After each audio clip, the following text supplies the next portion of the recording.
What is up, Waffle Gang? I do hope you are well. My name is Mark, and today we're checking out some more r/am I the butthole. If you'd like to skip the initial waffle, timestamps are in the description and along the timeline below. But if you are new here, please consider hitting that like, that subscribe, maybe that notification bell too, as it all massively helps out our channel, and it truly does. So thank you for being awesome, and let's crack on with today's stories. Much love, guys.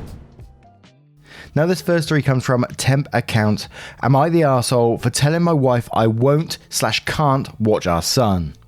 I have a good job. I make good money and I work hard enough to earn it. To the point that about 4 years ago, after our son was born, when my wife decided not to go back to work, I became the only source of income.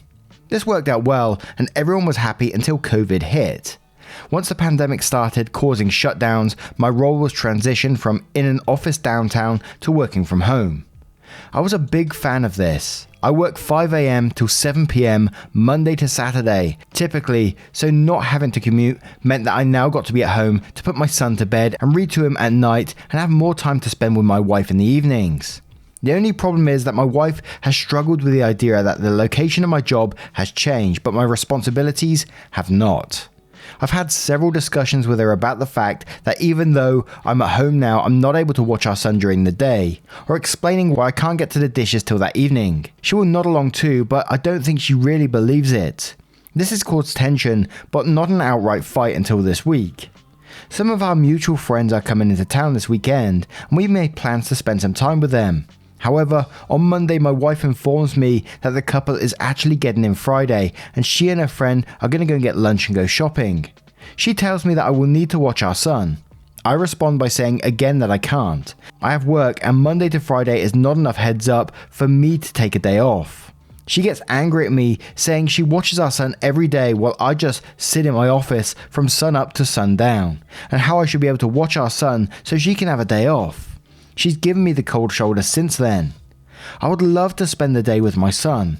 I just can't take time off at such short notice. Am I the arsehole? And we're going to start straight away with Deckard Taverner, who says, not the arsehole, but working 14-hour days, 6 days a week is simply not sustainable for any family or marriage. And then Drea says, everyone sucks here. Your wife is an arsehole for expecting you to take time off rather last minute. You're an arsehole because you're putting all of the child rearing on her, even if she is a stay-at-home mum. This boy is still your son. You working 14-hour days, 6 days a week is freaking ridiculous. Very few relationships can even last with work hours like this. If I am correct, you are a PM in a tech company. If this is the case, you are salary. You aren't getting paid more to work overtime. It really makes me wonder if you are dicking around your computer most of the day, which leads to these hours. That, or you work at a shitty company. While overtime is common in the tech industry, 80-hour plus week are not. Even the people I know making $200K a year in tech average 50 or so hours a week.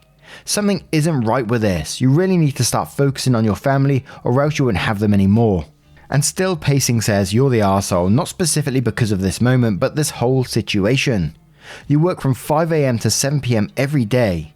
She is also working from 5 a.m. to 7 p.m. taking care of the house and child without help, and hasn't a Saturday without your child for 4 years.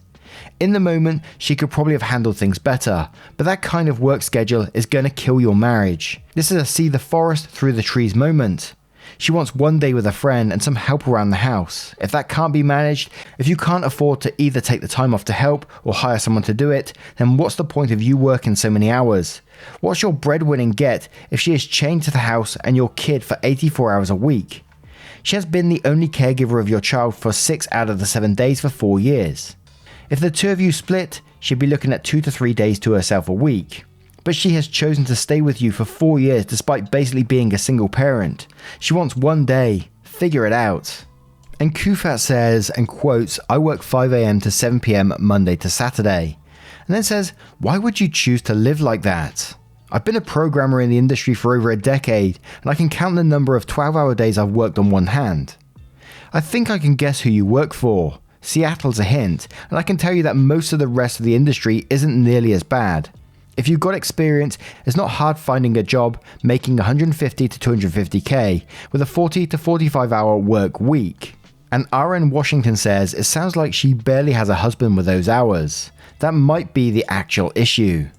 And Analyze This says, info, OP, have you ever taken care of your son for an entire day so your wife could do other things? Do you know what functional single parenting looks like? I'm curious because men who say their wives don't work, they stay at home with the kids, are frequently unaware that their wife absolutely works, wearing the house of childcare, housework, feeding and cleaning all at the same time. Perhaps I'm mistaken. If you're in fact providing for someone who isn't your wife to do daily childcare, a maid, a cook and a personal assistant. Now, what do you guys make of this situation? Let me know your thoughts in the comments below and we'll move on to another story. Our next story comes from Ordus Deluxe. Am I the arsehole for giving a neighbor's bully kid 2 tellings off in the same evening?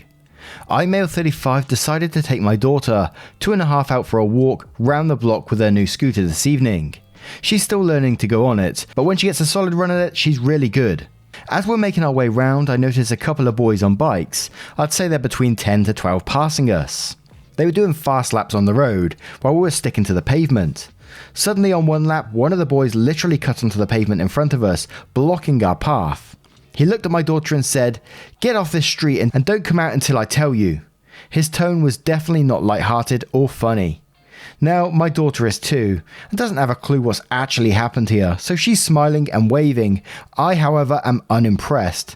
I step between them and tell the boy, "If you threaten my daughter again, I'll take your bike, and when your parents come and get it, I'll tell them how nasty their son is." He did back off and we went on our way. Later we went to the park just opposite our house. We were at the swings and another girl came into the park, going on a swing near us.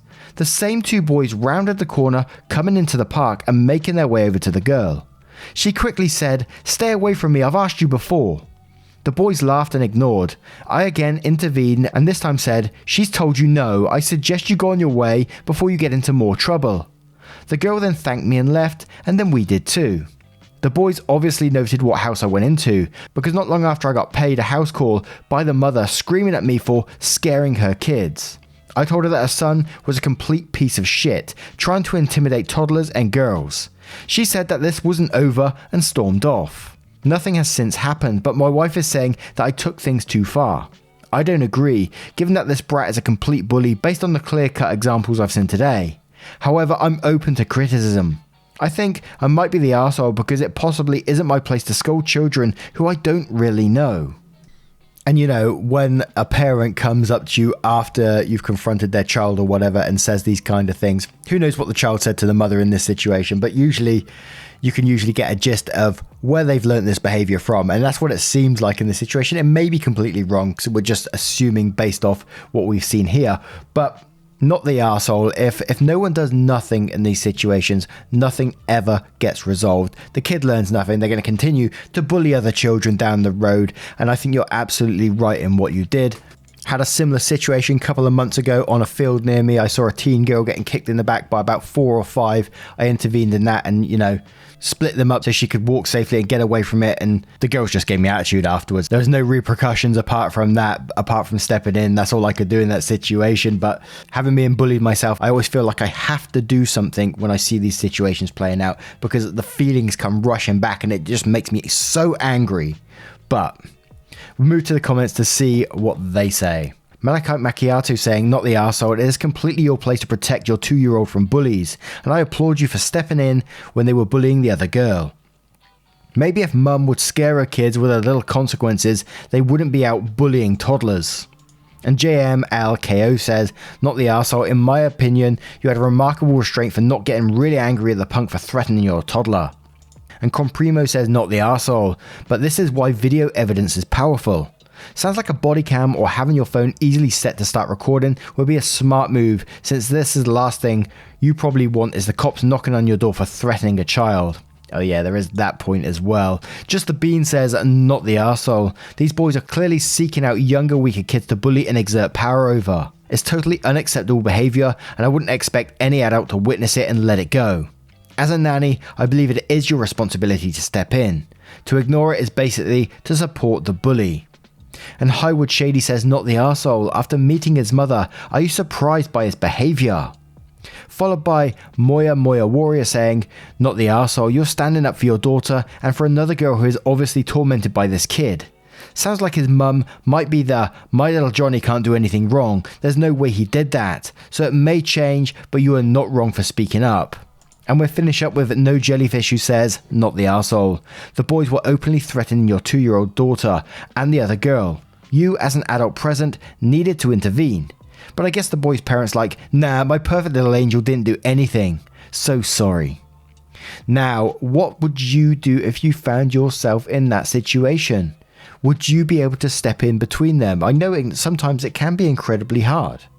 Let me know your thoughts in the comments below, and we'll move on to the next story. And our next story is from Pavadicus.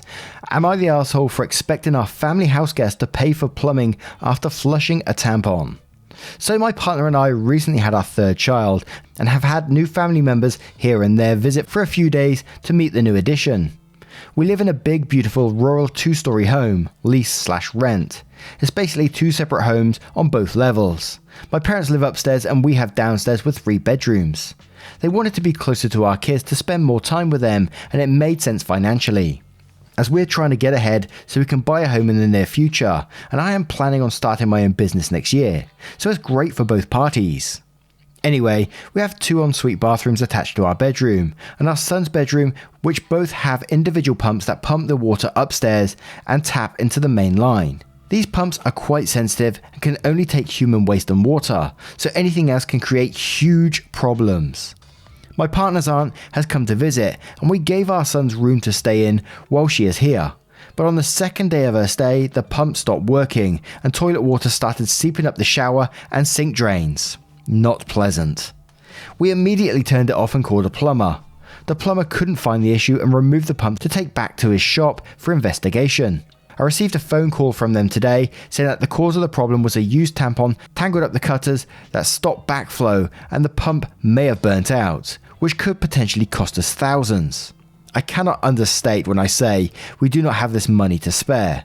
My partner asked her aunt if she had flushed the tampon, and she immediately apologized and said that sometimes they can just fall out when sitting on the toilet. She was apologetic and said she would pay for damage. However, when it was discussed a 2nd time, she said she wasn't sure if she could and that she would contribute what she can. There hasn't been much discussion since then, as my partner doesn't know how to approach such a sensitive and awkward situation, but we will be incredibly upset if we will have to pay for this. We love this house and we don't want to upset the owners or set ourselves back so substantially financially. I've told my partner we need to stand firm and insist she pays for this. I mean, everyone knows tampons can't go down the toilet. I know it was an accident, but am I the arsehole? Apologies for length and grammatical errors. Edit, there is a sticker on the seat lid warning about sanitary products. However, she said she wasn't aware it fell out, even a few days later. Our lease agreement states we are liable for damage. Also, these units are expensive, not to mention the labor hours or dismantling and installing. Toilet has been completely removed from the wall. Plumbers won't know if the unit is burnt out until they return to reinstall it next week. Several $100s potentially, in the best case scenario. Now, I'm going to have to come at this one from my point of view. I've never heard of a toilet system that can actually handle a tampon anyway, so it's an automatic not the arsehole from me. Just from that perspective, maybe there is, I don't know, systems that can handle these. I really don't know. But Sedelia191 says, not the arsehole. Adults should know that you should only flush toilet paper. Even some flushable wipes aren't flushable in septic systems. One should never flush sanitary products. I would expect an adult from the same similar place, i.e. not another country where things might be different, to know what can, toilet paper, and what cannot be flushed, tampon. You are right to hold her to it. She broke it, she should pay to fix her mistake. Inappropriate Plaid says, not the arsehole. The people who claim it's acceptable are blatantly incorrect. Tampons cannot be processed by wastewater management systems. All major tampon brands say explicitly not to flush them. There are usually signs in restaurant bathrooms instructing people to not flush tampons. It is extremely common for tampons to cause plumbing issues. Just because other people haven't directly experienced the consequences of flushing a tampon yet, does not mean they are correct in assuming that it's not a problem. It's absolutely a problem, and a simple Google search can demonstrate that. I worked in an educational setting, professional training for adults, and we had several plumbing issues, and all of them were caused by tampons despite signs on the bathroom stalls. I'm a woman, and my mum emphatically taught me to not flush tampons when I was a teenager. And B. Lynch says, I'm going to say no one's an arsehole here. You are not the arsehole, but I don't really think your relative is one either. It's really unfortunate, but you should get some quotes for repair, follow up with her to see what she can contribute, and talk to your landlord. Something like this might be your landlord's responsibility. And there was a reply to this comment that said, from I'm Not 224, who says, I'm surprised this isn't the top comment. The aunt made an easy mistake. I have never not flushed a tampon. Heck, one of the biggest selling points of a tampon versus a pad is the ability to flush it after use. I can't imagine throwing it in the trash. That's so bizarre and gross. I hate having biohazardous waste sitting in my bathroom trash. If the plumbing can't handle it, then upgrade the plumbing to account for commonplace hygiene needs. Thanks. That being said, no one's an arsehole here. An expensive mistake was made, and the aunt should contribute half of the cost at least. The post did not say that the aunt was refusing to pay, only that she would contribute what she could, which means no one's an arsehole here. Now, obviously, never use this as any kind of education, but I've always been told that water processing plants can't handle tampons either going through. So, or at least they're not good for them. So don't be doing it. Follow the instructions, please. But what are your thoughts on this story? Who should be paying? Should the aunt be contributing to the repairs? Let me know your thoughts in the comments below, and we'll move on to another story. And our final story comes from Witch Woodpecker 4124. Am I the arsehole for stepping down as a bridesmaid because my friend didn't go to my dad's funeral? I have a lot of issues, and while I have caused a lot of them, some can root back to my dad. I won't get into things other than years of him comparing me to other girls, berating me, and other actions have left a scar. But when he passed, it hurt like hell, knowing I'd never get his approval. The last few days he was in a hospice care, slowly dying, and he found ways to still hurt my sister and I. Needless to say, I'm not okay. I guess that's why I'm asking. My friend from high school is engaged and I'm part of the wedding party. Said friend has never understood the relationship I have with my dad. Without trying to sound envious, her life has been cushy. Truth is, she's never understood much of my pain, and I've excused it because not many people do. I called her the night he died in tears. She didn't know what to say. A few days later, she asked if I was still going shoe shopping with her for wedding shoes. I declined because, strange grief. I told her the date of the funeral. She sent me a thumbs up. I know she had the day off and expected her to at least stop in during visitation. She didn't come and didn't text me at all that day. Instead, a week later, I get a message asking if I was still part of the wedding because I was behind on my dress, shoe, and accessory shopping. I've been a basket case with reliving all the things he's done to me, watching him die, planning a funeral, and thinking about the diseases he had at the end of his life could be passed on to my sister and I. I've been short with many people. My friend was no exception.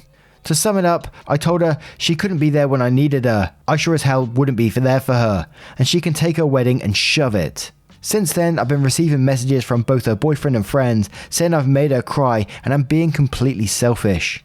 As her boyfriend told me, I've always expressed a dislike for my dad, so his death shouldn't be such a big deal, and I'm using it for attention.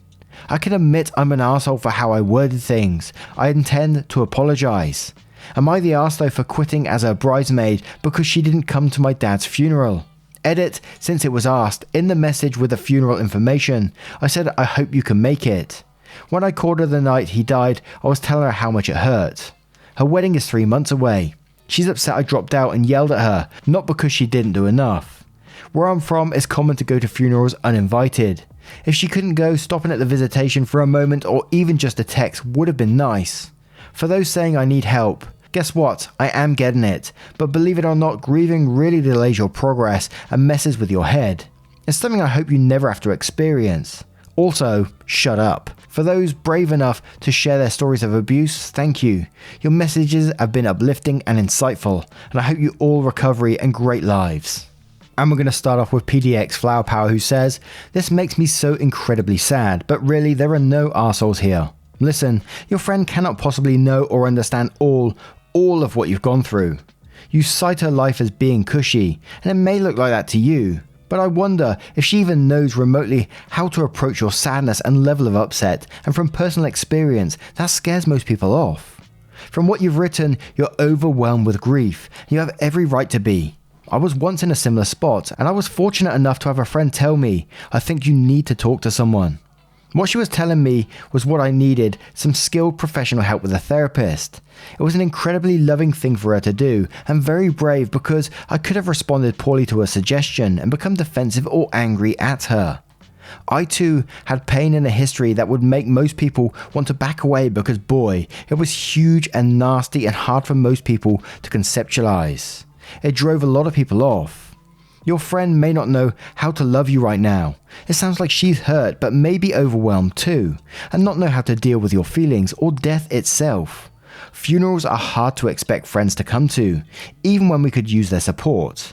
I can hear the hurt in your words and hope so much that you and your friend talk again soon and come to a better understanding.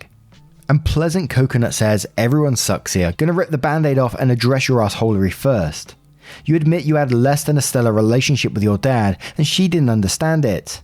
You can't really expect people to just instantly understand your emotional needs when they don't understand what's triggering you. Also, lashing out and telling her to take the wedding and shove it was rude as fuck. Quitting as an emotional response has likely damaged your relationship with a friend, and it sounds like you really need one right now. For the friend, just because she's a bride does not mean she gets to take a leave of absence from basic friend duties.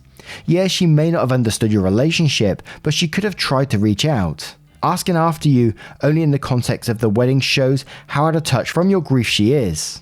Summary, you should really talk to a professional to sort through this emotional quagmire.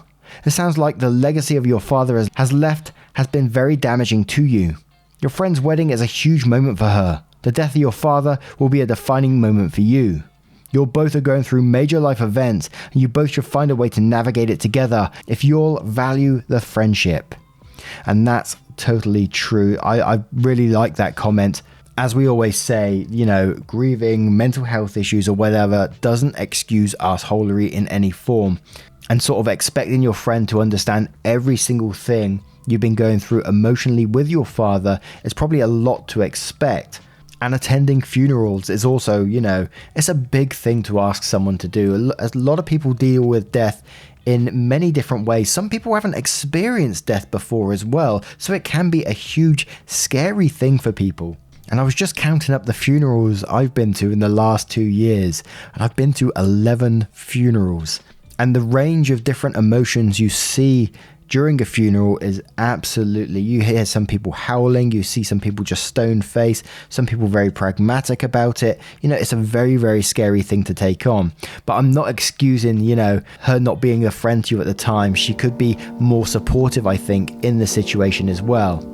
It's a whole mix, but don't lose your friendship over this. It sounds like you had a good friendship up to this point, so I hope you do find a way to connect and become closer once again, because you sound like that last comment said, with these major life events, you need each other's support right now. But I hope you do get there.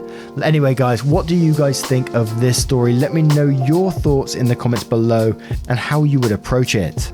Once again, guys, thank you for being here today. I hope you did enjoy today's stories. Much love to you. I appreciate you, and I will see you, I hope so anyway, in the next one. Take care, guys. Much love.